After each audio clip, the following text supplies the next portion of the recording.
성경 역사와 고대 제국 다섯 번째 시간 헬라입니다. 헬라는 그리스도죠. 그리스도가 아니라 그리스입니다. 그리스에 대한 말씀을 우리 같이 나누기 전에 먼저 앞에 했던 내용들을 한번 복습을 한번 해보도록 하겠습니다. 성경의 구약 성경에 나오는 이스라엘 민족과 하나님의 역사와 가장 관련 있는 세속 역사의 나라들 가운데서 제일 첫 번째 우리 같이 보았던 것이 애굽이라고 하는 나라죠. 이집트라고 하는 나라. 이집트에 혹시 그 성경의 키워드가 뭐라고 했는지 기억이 혹시 나십니까? 예, 나일강. 힌트가 나일강입니다.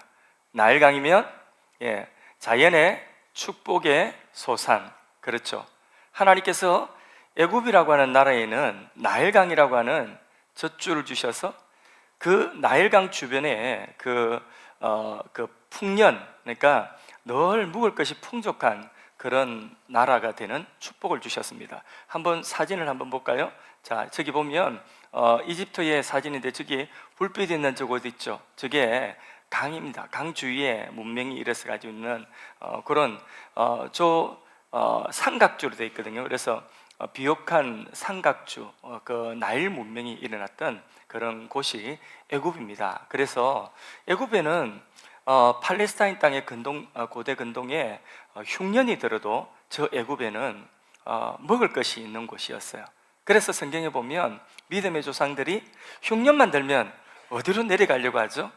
다 애굽으로 내려가려고 하죠. 그래서 하나님이 어떤 때는 애굽으로 내려가지 말라고, 세상을 의지하지 말라고 하나님께서 그렇게 말씀하신 것을 우리는 성경을 통해서 확인해 볼 수 있습니다.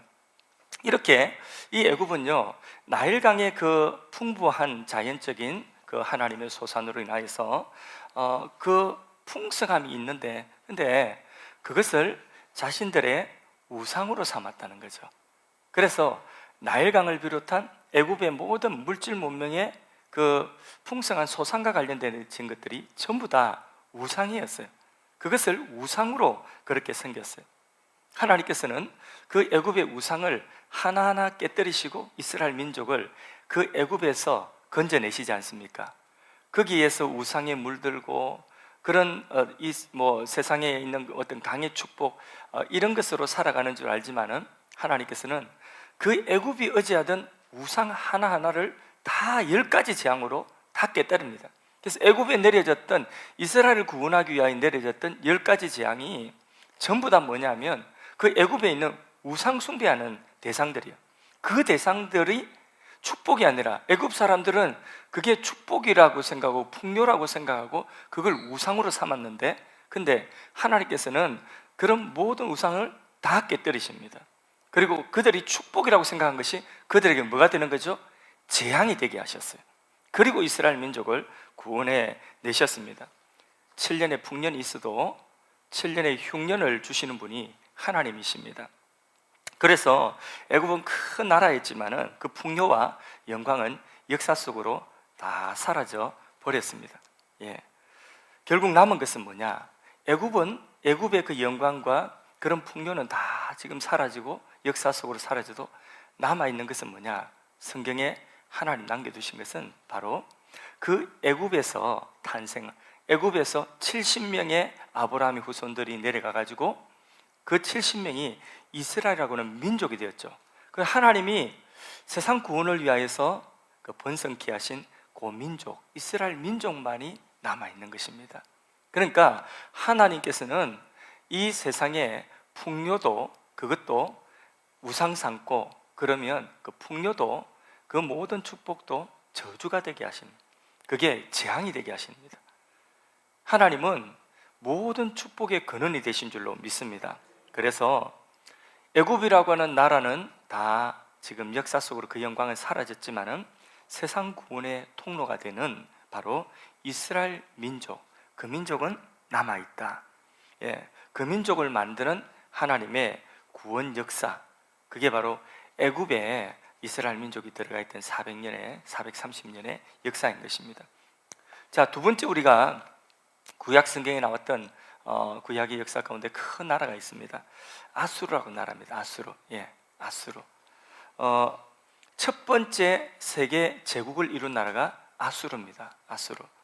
근데 이 아수르는 인간의 힘과 인간의 탐욕, 인간의 힘과 인간의 탐욕이 이제 하나님이 정하신 거주와 그리고 그 한계를 넘어서 그 힘과 탐욕이 또 차지하고 또 차지하고 또 차지해서 고대 역사의 최초의 제국을 이룬 나라가 아수르입니다. 그래서 아시리아 제국이라고 해가지고 최초의 세계 역사의 제국, 엄청난 넓은 땅을 소유하는 그런 제국이 되었죠. 그래서 우리 지난번에 말씀드린 것처럼 이 아수르가 그 넓은 땅을 다 식민지를 다 이게 차지해가지고 지배하기 위한 통치 수단으로서 어떤 수단을 썼다고 했죠? 그렇죠. 그 여기 사람 여기 데리고 저기 사람 저기 데려가가지고 전부 다 피를 섞어서 혼혈 정책을 써가지고 피를 섞어서 자기 민족의 정체성을 잃어버리게 한 거죠.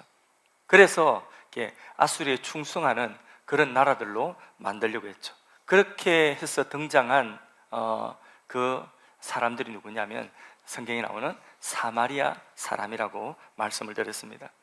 하나님이 민족도 만드시고 그 민족이 살 수 있는 경계도 하나님이 정하셨습니다. 심지어는 바다의 경계, 땅의 경계, 이런 경계들을 하나님께서 다 정하셨다고 말씀하셨습니다. 그런데 이 아수르는요, 교만하여가지고 자기가 세상의 주인이 된 줄로 착각하고 그 민족의 경계 그리고 그 거주의 한계를 뛰어넘어서 힘과 탐욕으로 넓은 땅을 소유했습니다. 많은 민족을 차지하고 그렇게 제국을 이루었습니다.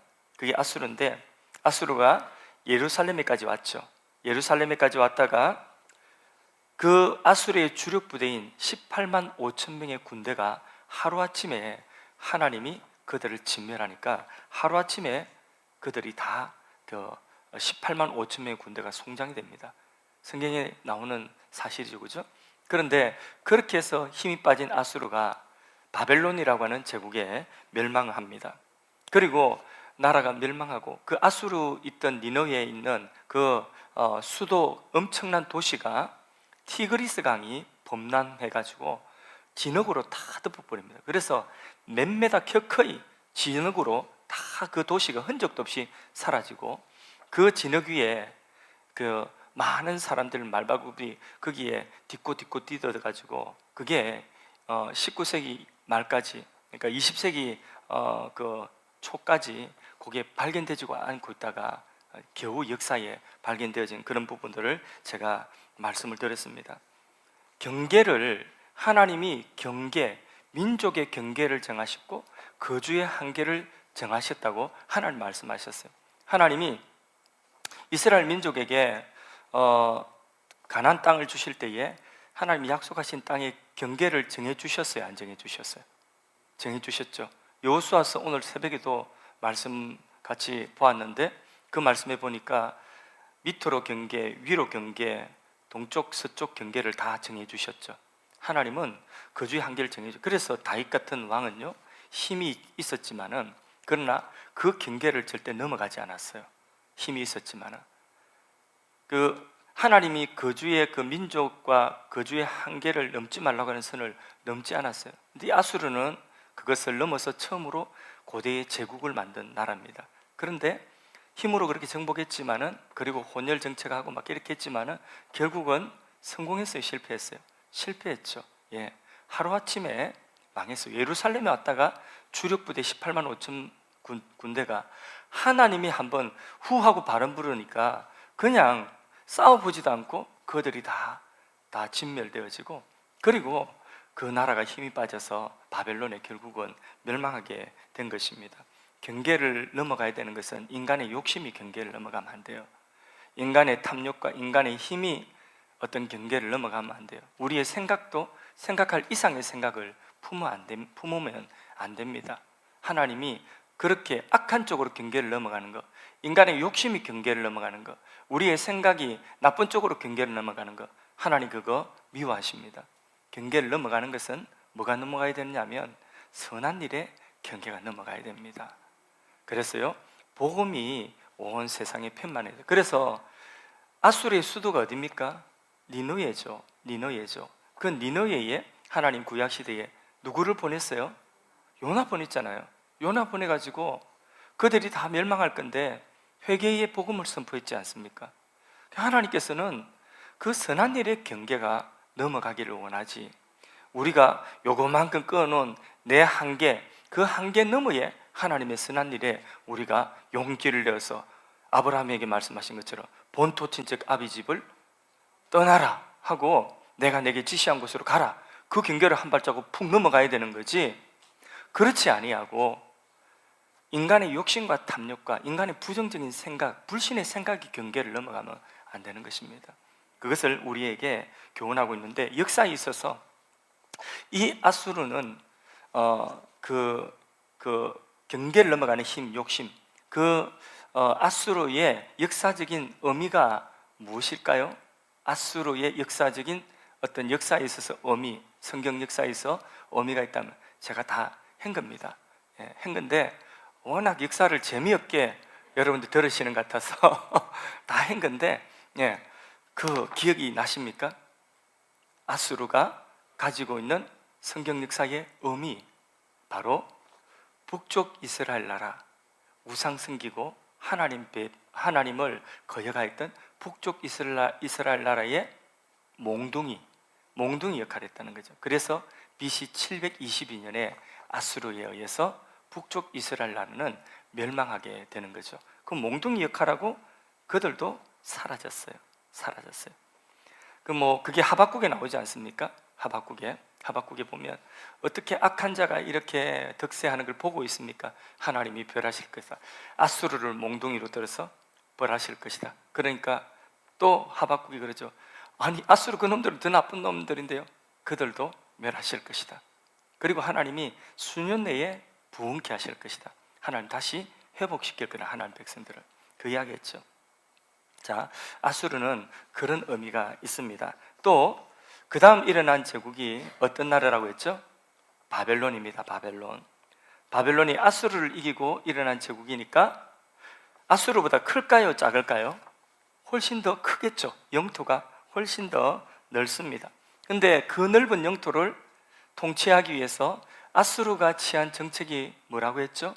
교육이라고 했죠. 교육. 바벨론. 그렇습니다.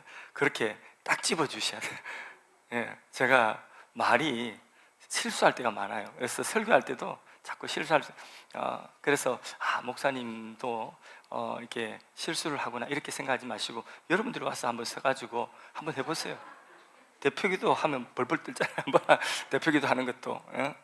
그래서 잘 집어주셨어요. 그래서 바벨론의 그 세상을 통치하는 통치 수단이, 정책이 뭐라고 했죠? 교육이라고 했죠.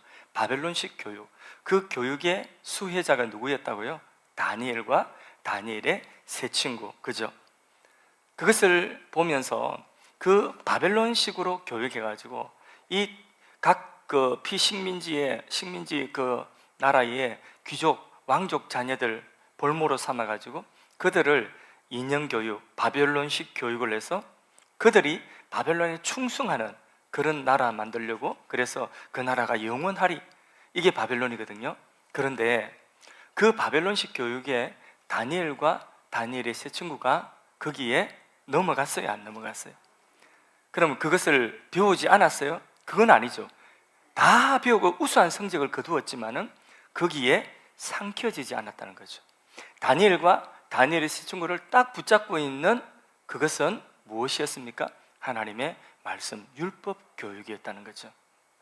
그래서 뜻을 딱 정하고 율법에 어긋나는 것은 먹지 않기로 딱 마음에 다짐을 하고, 그렇게 하나님의 말씀이 어릴 때부터 딱 심겨져 있는 그 믿음의 아들, 믿음의 소년들에게는 이 세상 교육이 아무리 와도 그래도 그 바벨론 교육을 다 이용만 했지, 그 바벨론 교육에 삼켜져서 바벨론 사람이 되지 않았다는 거죠. 하나님의 백성으로서의 정체성을 분명히 지켰다는 거죠. 그래서 우리가 중요한 것, 무엇이 중요하다고 했습니까? 바로 다음 세대의 신앙교육이 그렇게 중요하다. 그리고 우리 교회가 비전 스쿨을 계획하고 있는 것도 바로 그런 것이죠. 제가 비전 스쿨 이야기하면서 그때 한 이야기가 여러 번 이야기했는데 뭡니까? 이 세상의 교육은 우리가 이용을 해야 되지만 거기 삼키면 안 된다는 거죠. 근데 이 세상의 교육은 나중에 가보면 그것 때문에 하나님의 말씀을 대학교만 들어가도요 머리가 굵어지가지고 성경을 지가 판단하고 있습니다. 교수님 말이 목사님 말씀보다 훨씬 더, 설교보다 더 번위를 두고 있습니다. 대학 그 교재가요 성경보다 더 번위 있게 그렇게 받아들입니다. 그게 뭐가 안 돼 있는 거죠? 이게 신앙이 밑바탕이 안 돼 있어서 그래요. 말씀이 딱 자리를 잡고 정체성이 되어 있지 않아서 그래요. 그게 왜 그러냐면 시간 싸움이에요. 시간 싸움. 시간에서 이미 다 뺏겨버렸거든요. 학원 보내고 뭐 다 하다 보니까 주일학교 일주일에 한 번 온 그걸로 끝나니까. 예전에는 부모님 따라서 아이들이 밤 예배도 오고, 저도 어릴 때 밤 예배, 수요 예배 한 번도 안 빠지고 따라다녔습니다. 물론 졸긴 했지만은 한 번도 안 빠졌다. 그러나 그게 어떻게 들어도 콩나물 시루 다 물 빠지도 자라듯이 그래 자라고 그게 정체성이 되는 거예요. 예. 그런데 이 바벨론이 역사에 있어서 그러면 성경 역사에 있어서 바벨론은 어떤 의미가 있을까요? 똑같습니다. 예, 몽둥이. 누구를 향한 몽둥이? 유다. 이제는 유다를 향한 몽둥이. BC 586년에 유다가 바벨론에 멸망했죠, 그렇죠? 예. 그런데 유다는 멸망하고 바벨론 포로로 붙잡혀가고 바벨론은 이따만큼 큰 제국이 되었지만은 그러나 누가 살아남았어요? 누가 살아남았어요? 예, 붙잡혀간 포로들이 살아남았어요.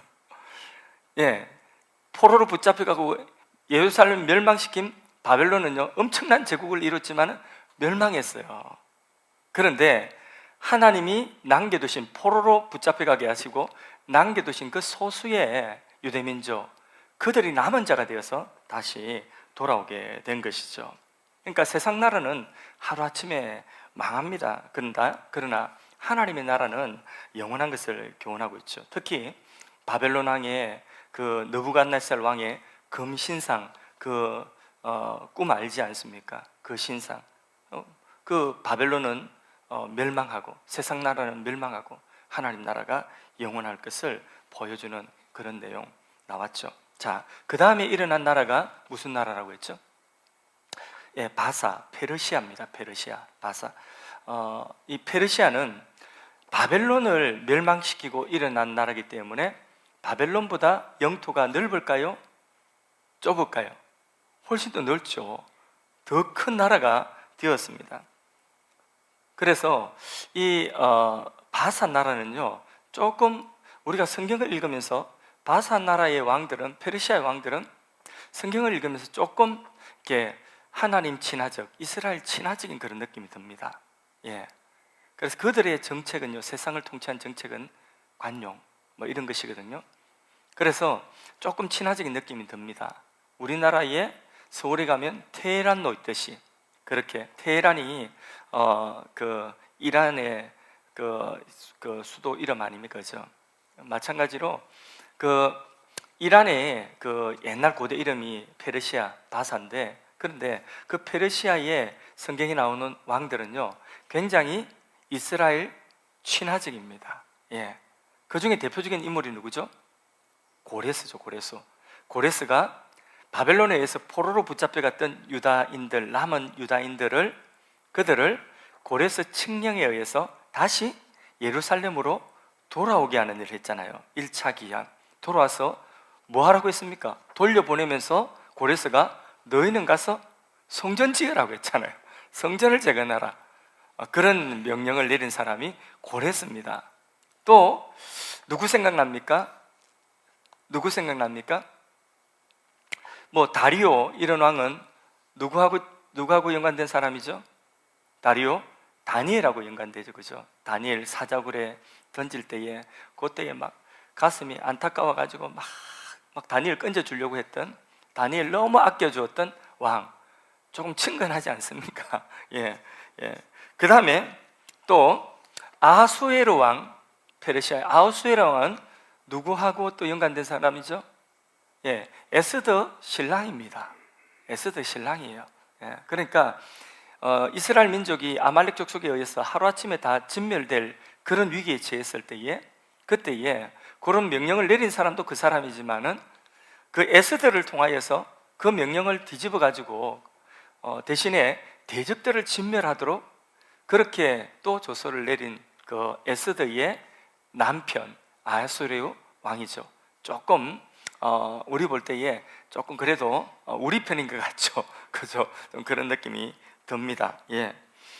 그 다음에 아닥사스다 왕도 페르시아의 아닥사스는 누구하고 또 성경에 그렇죠. 에스라 또 있습니다. 느헤미야, 예, 에스라, 느헤미야 이런 분들을 다시 포로에서 귀환 2차, 3차 포로 귀환을 허용해주고 그래서 2차, 3차 와서 하나님의 에스라 같은 경우에는 율법 교육을 해서 신앙의 부흥을 일으키죠. 그 다음에 느헤미야는 와서 또 뭘 하죠? 무너진 성벽을 52일 만에 재건하도록 하죠. 그러니까 이 바사의 왕들은 하나님의 선한 일에 쓰임받았던 그런 왕들이에요. 성경에 나오는 바사의 왕들은. 그래서 역사에 있어서 성경 역사에 있어서 페르시아는 어떤 의미가 있느냐 할 때에 바로 출바벨론, 이스라엘 민족이 두 번 해방을 경험하는데 구약 성경에 하나는 애굽에서 해방, 출애굽, 또 하나는 다 망하고 바벨론에 붙잡혀 갔다가 바벨론에서 다시 돌아오는 출바벨론, 이 두 가지가 이스라엘 민족의 중요한 해방 사건이거든요. 바로 그 두 번째 출바벨론 하는 데에 바로 이 페르시아의 왕들이 중요한 역할을 했다, 그걸 보여주고 있는 거죠. 그러니까 세상 왕들도 고레스와 같이 세상 왕들도 고레스가 정말 하나님 믿었느냐 그 부분에 대해서는 의문이 있습니다. 성경에 보면 하늘의 하나님 그렇게 표현을 했지만은 그러나 고레스의 정책이 그런 정책이었거든요. 그래서 하나님을 믿었는가 그건 모르지만은 그러나 성경에 보면 하나님께서 고레스를 칭할 때 내 종 고레스라 했습니다. 하나님이 이 세상의 왕들을 하나님께서 권위를 주어서 이 세상의 왕들에게 뭘 주시냐? 권세를 주신 거예요. 이 세상 왕들의 권세가 그냥 있는 것이 아니라 하나님이 권세를 주셨어요. 우리나라 대통령에게도 하나님께서 대통령이라고 하는 그 직임이 가지는 권세가 있는데 그 권세를 하나님이 위임을 해주신 거예요. 그래서 하나님은 세상 나라들을 세우기도 하시고 폐하기도 하시고 세상의 임금들 왕들을 세우기도 하시고 폐하기도 하십니다. 그 권세를 누가 위임해 주시느냐 하면 하나님이 위임을 해 주신 거예요. 뭐 하라고요? 선을 장려하고 악을 절제, 통제하라고 권세를 주신, 하늘의 권세를 주신 거예요. 근데 그 권세가 선을 장려하지 않고 악을 자꾸 권장하고 악한 쪽으로 가면 하나님이 그 권세를 멸하십니다. 그래서 이 고레스 왕들은 그런 역할, 하나님이 선을 장려하고 하는 그 역할에 고레스 왕들은 쓰임받은 거예요. 그걸 뭐라고 하느냐 하면 하나님의 일반 은총이라고 합니다. 일반 은총. 하나님은 이 나라의 국가라고 하는 국가, 정부라고 하는 것을 하나님이 그걸 허용하여 주셨어요. 나라의 거주를 정하고 그 거주 안에 통치자를 세우고 그 통치자를 통해서 정당한 법, 윤리, 도덕 이런 것들을 세우셔서 그 나라의 법을 통하여서 악이 점점 번성하고 악이 커가는 것을 통제하게 하셨어요. 그리고 선한 일을 격려하게 하셨어요. 그래서 세상의 질서가 유지되고 선한 일을 하고 부지런히 열심히 땀 흘려 일하는 사람이 정당한 대가를 받도록 그렇게 하는 그런 역할을 권세가 하게 한 거예요. 그 역할을 잘하면 그게 나라가 복 있는 나라가 되는 거예요. 그 역할을 잘하면 그 나라가 강성한 나라, 그 경제적으로도 풍성한 나라가 됩니다. 그 풍성함을 누리는 게 하나님 주신 복이에요. 그 은총을 뭐라고 한다고요? 하나님이 주신 일반 은총이라는 거예요. 그럼 특별 은총은 우리 구원하는 거예요. 구원은 이 세상 살면서 잘 살고 평안하고 전쟁이 없는 나라에 살고 이거는 일반 은총이에요. 그리고 모든 게 법이 잘 정비가 되어서 악한 사람은 벌하고 그리고 선한 사람 장려하고 이게 잘 되는 나라, 그건 이 세상 살면서 우리가 편안한 나라, 살기 좋은 나라 아닙니까? 그게 일반 은총이에요. 특별 은총은 그걸로는 천국 못 가거든. 그래서 특별 은총은 우리를 구원하시는 은총이에요. 좀 아멘 하려면 좀 크게 해주세요. 예. 잘 들어보면 역사도 재밌어요. 우리가 워낙 역사에 대한 기본 지식이 없으니까 이런 말 들으면 막 지겹다, 막 공부하는 느낌이다 이래 들지만은 자꾸 들으면 또 그것도 지식이 돼가지고요, 나중에는 성경 읽고 성경 공부하고 할 때에 이게 도움이 돼서 더 많고 더 풍성한 그런 은혜를 성경 속에서 우리가 누리게 돼요. 모르고 읽는가 하고 이 배경을 풍성하게 알고 성경을 읽고 그 속에 있는 본뜻을 알아내고 거기에 풍성한 은혜를 받는가 하면 또 그것만큼 더 은혜가 커지는 겁니다. 다 좋아라고 하는 겁니다. 다 은혜되고 복되라고 하는 겁니다. 아이고 할렐루야, 감사합니다. 예. 자, 이렇게 해서 그 역사에서 이 바벨론, 이 페르시아 나라는 이스라엘 민족을 다시 바벨론에서, 포로에서 귀환하게 하는 그 역할을 하는, 그래서 남은 자들이 예루살렘에 올라와서 이제 다시 그 영적 부흥, 나라가 부흥되도록 하는 그 역할을 한 선한 그런 나라의 역할은, 그런데 아무리 선해도 이 나라는 영원하지 않습니다. 세상 나라는 아무리 선해도 영원하지는 않습니다. 예. 왜냐? 세상 나라기 때문에 그래요. 예. 자기들은 하나님이 계신 줄 모르고 자기가 잘하는 줄 알지만은, 그러나 세상 나라는 아무리 잘해도 그것은 영원한 나라도 못 되고 그것은 구원을 주는 나라도 되지는 못하는 것입니다. 자, 그래서 이 페르시아가 알렉산드라고 하는 마게도냐의 영웅한테 피하여서 망하게 됩니다. 자, 이 페르시아의 키워드는 뭔지 아십니까? 숫자입니다. 숫자. 말씀드렸죠? 엄청난 숫자, 땅도 넓고. 그래서 70만 대군. 근데 알렉산더의 4만 명의 군대에 의해서 이 페르시아는 멸망하게 됩니다. 세상 나라는 숫자를 크게 보지만은 하나님은 한 영혼 한 영혼을 천하보다 소중하게 여긴다고 말씀했습니다. 가치관이 다른 거예요. 세상 나라는 숫자가 일단 크면 인정해 줍니다. 그런데 하나님의 나라는 한 사람 한 사람 한 영혼을 천하보다 귀하게 여기는 것이 하나님 나라입니다. 세상 가치관과 가치관이 완전 다른 것입니다. 예. 우리도 한 사람 한 사람 주님의 제자로 세우는 이것이 바로 주님이 세계를 복음하는, 세계를 정복하는 전략인 줄로 믿습니다. 가치관이 완전 다른 거죠. 그 다음에 오늘 헬라인데, 헬라는 제가 이제 그리스는 바사보다도 이게 헬라가 이게 페르시아를 정복하고 이겼으니까 페르시아보다도 훨씬 더 넓은 땅덩어리겠죠. 그 영토를 한번 잠깐 보겠습니다. 지도 한번 보겠습니다. 저기 성 끄는 데가 전부 다 헬라, 그러니까 알렉산더의 영토입니다. 예.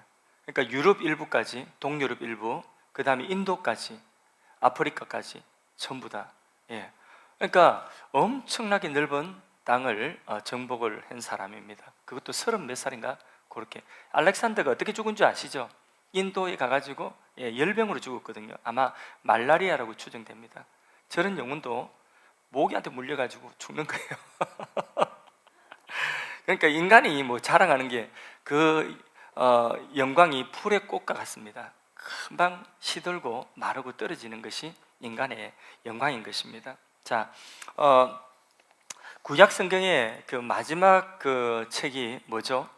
말라기죠. 말라기 마지막 책이죠. 그 말라기 이후에 선지자가 이제 없어졌습니다. 하나님 선지자를 보내지 않습니다. 그 말라기 이후에 이제 나오는 성경책이 뭐죠? 딱 펼치면, 말라기 딱 듣고 나서 딱 펼치면 마태복음, 신약 성경이 나오죠. 그러면 말라기하고 그 마태복음하고 사이에 예수 그리스도의 계시다, 예수님 나심은 이라니, 거기까지 나오는데 그 말라기와 마태복음 사이에 몇 년의 세월이 지난 줄 아십니까? 예, 거기에 한 장 넘기면 마태복음이 400년입니다. 400년. 그 400년의 기간을 구약과 신약의 중간기 시대다 이렇게 이야기하거든요. 신구약 중간기 시대다 이렇게 말합니다. 그 신구약 중간기 시대, 성경책 넘기면 1초도 안 걸리는데 400년이요. 근데 그 시기에 어떤 나라가 세계 역사에 주도권을 가지고 있었을까요? 그리고 지금 세계 역사를 이야기하는 것은 다 이스라엘 민족과 연관된 거예요. 성경과 연관된 거예요. 그 400년의 기간 동안에 성경에는 나오지 않지만은, 그러나 거기에 나오는 나라가 바로 헬라입니다. 그리스. 예. 그 헬라 제국, 그것이 성경 그 사이에 숨어 있습니다. 우리가 성경 말라기를 보면 하나님께서 표역한 이스라엘 백성들에게 하나님 말씀하실 때에 내가 너희를 사랑하였다는 말씀을, 내가 지금까지 너희를 사랑했는데 너희는 왜 이러느냐, 이런 어조로 하나님 말라기에게 그 이스라엘 민족을 향한 사랑을 말씀하셨어요. 근데 이스라엘 민족이 뭐라고 이야기하느냐 하면 하나님이 어떻게 우리를 사랑했냐고 오히려 반문합니다. 우리는 그런 사랑 받은 적이 없는데요, 이럽니다. 목사가 막 사랑한다고 막 이렇게 섬긴다고 이렇게 했는데, 근데 우리 목사님은 사랑이 없어. 그거하고는 비교가 안 되는 거예요. 여러분도 안 그렇습니까? 사랑방 리더나 아니면 뭔 어떤 섬김의 자리에서 어느 누군가들 대상을 막 섬겼는데, 그런데 그 섬김의 대상, 섬김 받은 대상이 그걸 너무 몰라주면 그럼 좀 섭섭할 때가 있지 않습니까? 그죠? 그 마음에 서운함이 있습니다. 하나님이 이스라엘 민족을 어떻게 사랑했는지는 구약 성경에 잘 나오지 않습니까? 근데 말라기 성경에 보면 이스라엘 민족이 대답하는 대답이 뭐냐면 하나님이 어떻게 우리를 사랑했는데, 언제 우리를 사랑했는데요? 어떻게 우리를 사랑했어요? 이렇게 이야기하니까 하나님이 하실 말씀이 없는 거예요. 그래서 하나님은 그 다음부터 선지자를 보내지 않습니다. 그게 침묵 시대거든요. 그게 신구약 중간사입니다. 그런데 침묵을 깨뜨리고 400년 이후에 마태복음 딱 열어보고 요한복음 열어보고 마태, 마가, 누가, 요금 복음서를 딱 열어보니까, 그러니까 어떻게 하나님 우리를 사랑하셨는데 여기에 대한 대답을 분명하게 주십니다. 요한복음 3장 16절 암송해 볼까요? 하나님이 세상을 이처럼, 이렇게 사랑했다는 거예요. 이렇게 사랑하신 사랑이 이처럼 사랑하사, 그 다음에요, 독생자를 주셨으니 이는 저를 믿는 자마다 멸망치 않고 영생을 얻게 하려 하심이라. 할렐루야. 예. 어떻게 하나님이 우리를 사랑하셨다고요? 하나님이 독생자를 주실 만큼, 하나님 자신의 가장 아끼는 것을 전부를 주실 만큼 우리를 사랑하셨어요. 이스라엘 민족을 향한 사랑도 그와 같은 사랑입니다. 자, 이렇게 그 하나님의 사랑이 세상에 완전히 드러나기 전까지, 그 말라기부터 400년 동안의 신구약 중간사, 그때의 그 세속 역사는 바로 성경과 관련되어져서 헬라라고 하는 나라가 주도권을 가지고 있었는데, 이 헬라 제국 때문에 신약 성경을 딱 펼치면 나오는 여러 단어들이 있습니다. 예를 들자면 바리새인, 사두개인, 열심파, 헤롯 땅, 뭐 이런 예수님과 관련되어지는 유다의 그 당시에 여러 그런 사람들, 그 사람들이 다 어디와 관련되어 있냐면 헬라와 관련돼서 나온 사람들이에요. 근데 이 부분을 제가 설명을 할까 욕심을 부려봤다가 포기를 했어요.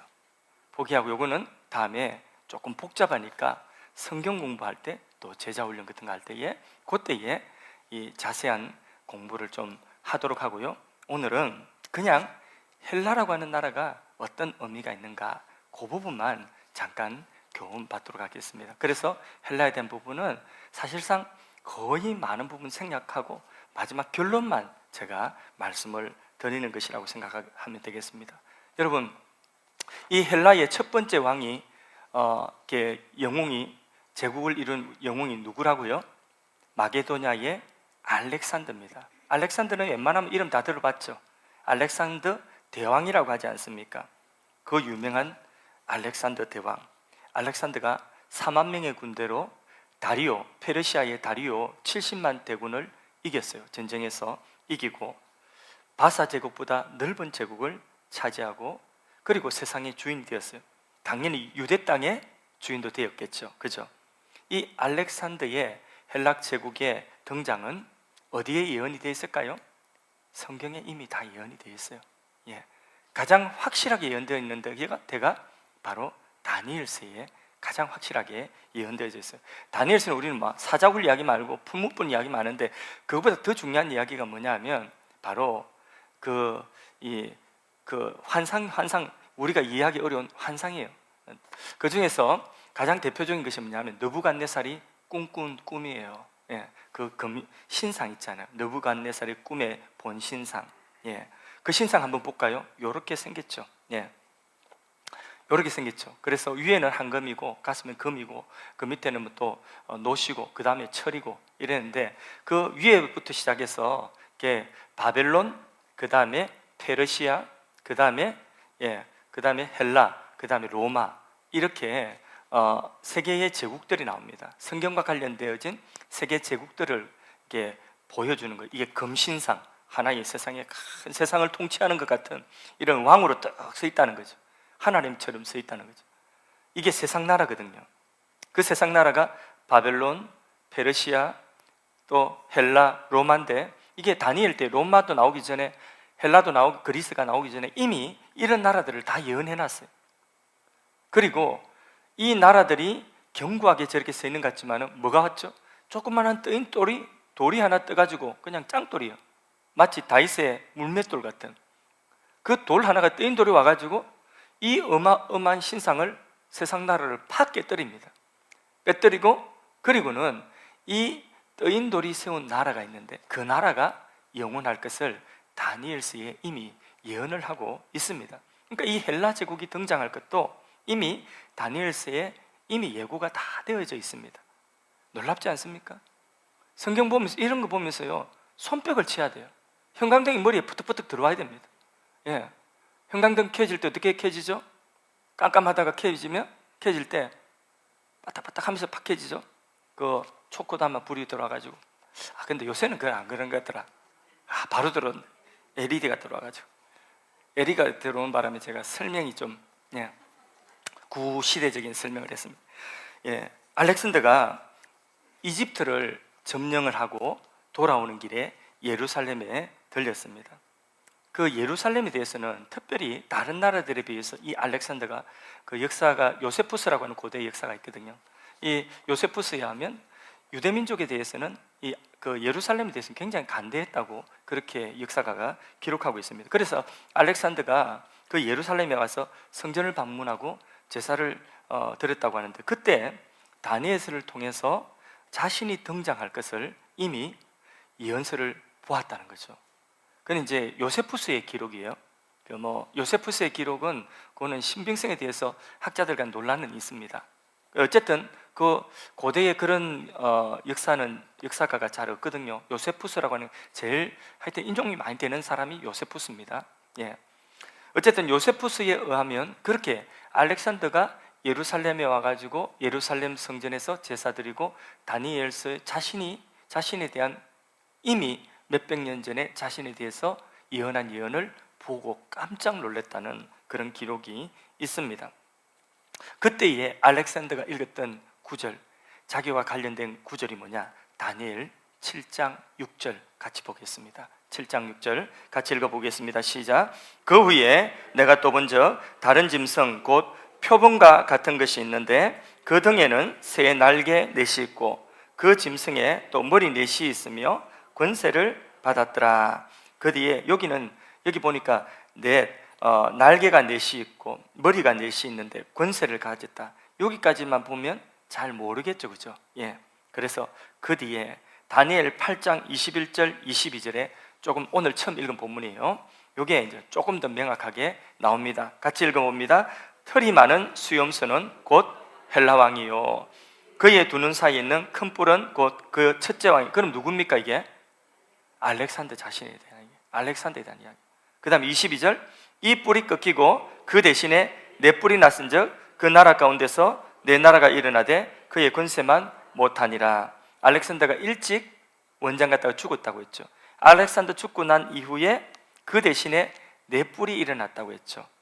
그래, 알렉산더는 자기 아들한테 왕자를 물려주지 못했어요.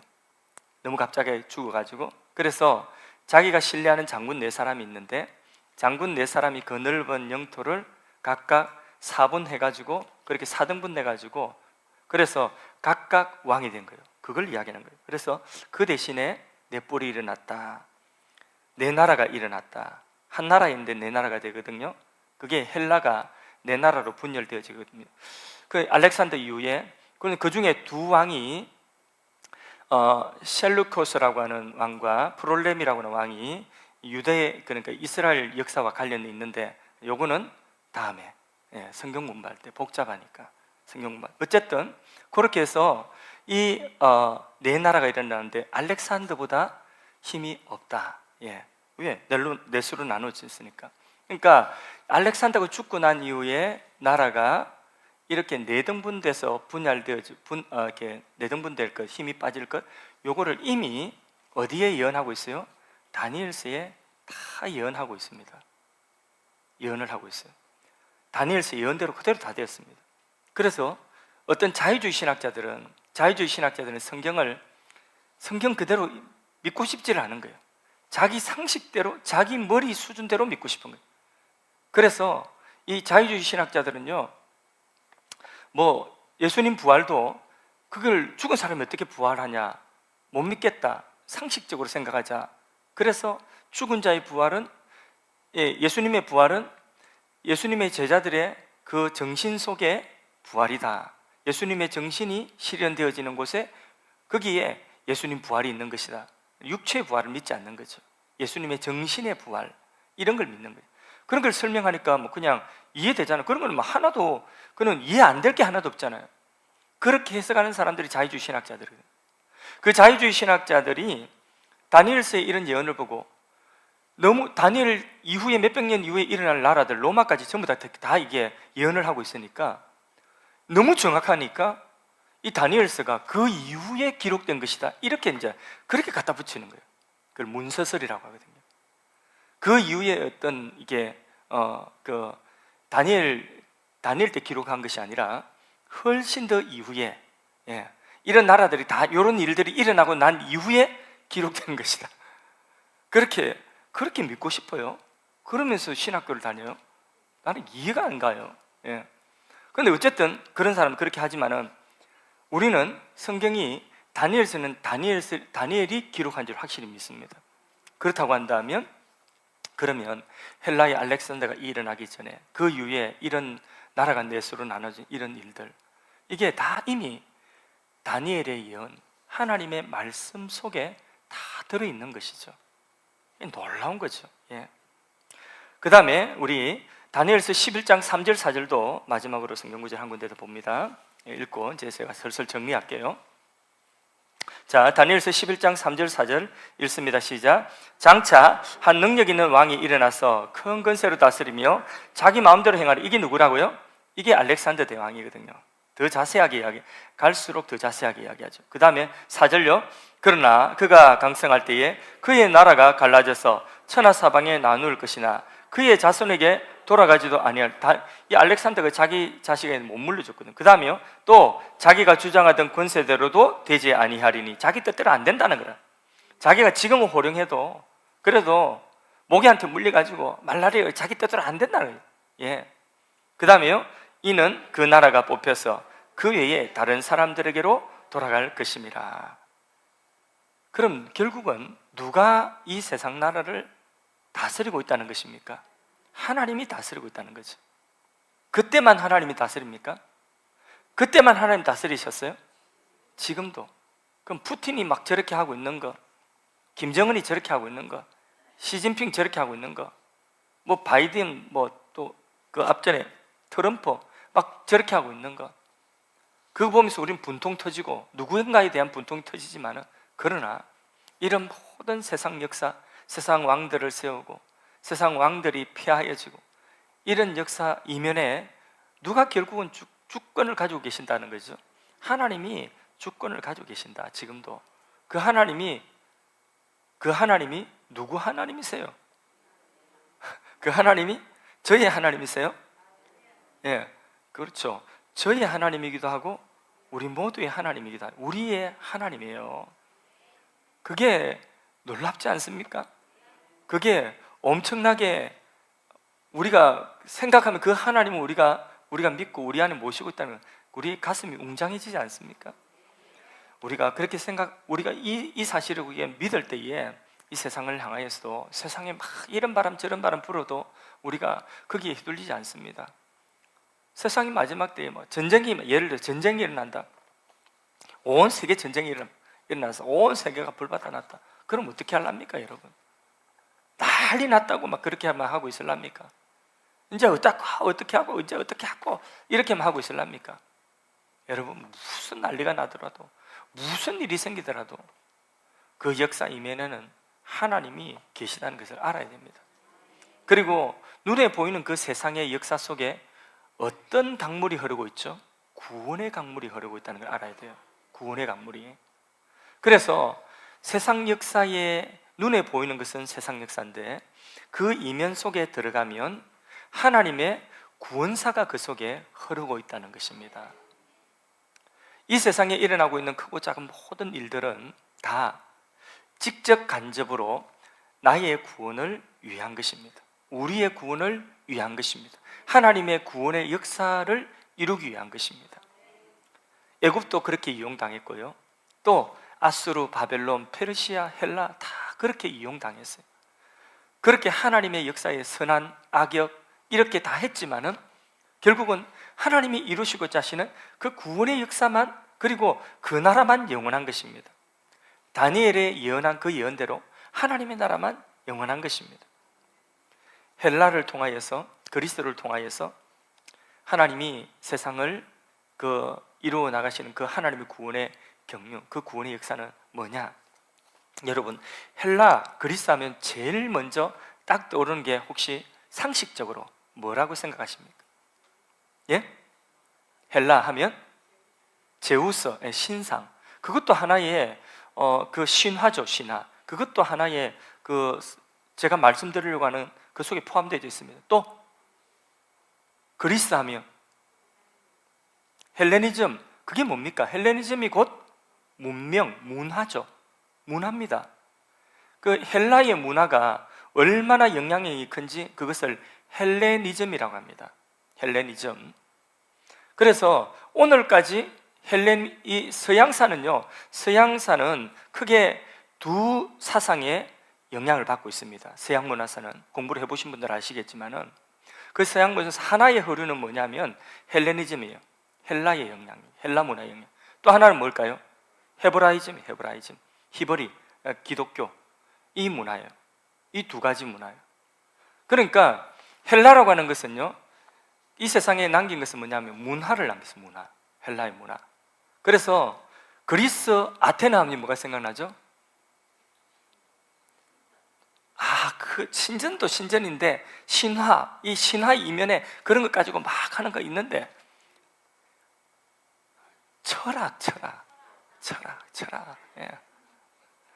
소크라테스 뭐 이런 거 다, 예, 플라톤 뭐 전부 다 철학, 다 그쪽에서 나온 거거든요. 예. 그게 학문, 문화입니다.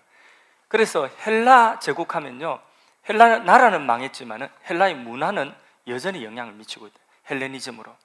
그러니까 헬라는 문화라고 하는 것으로 세상을 정복을 하려고 했습니다. 문화.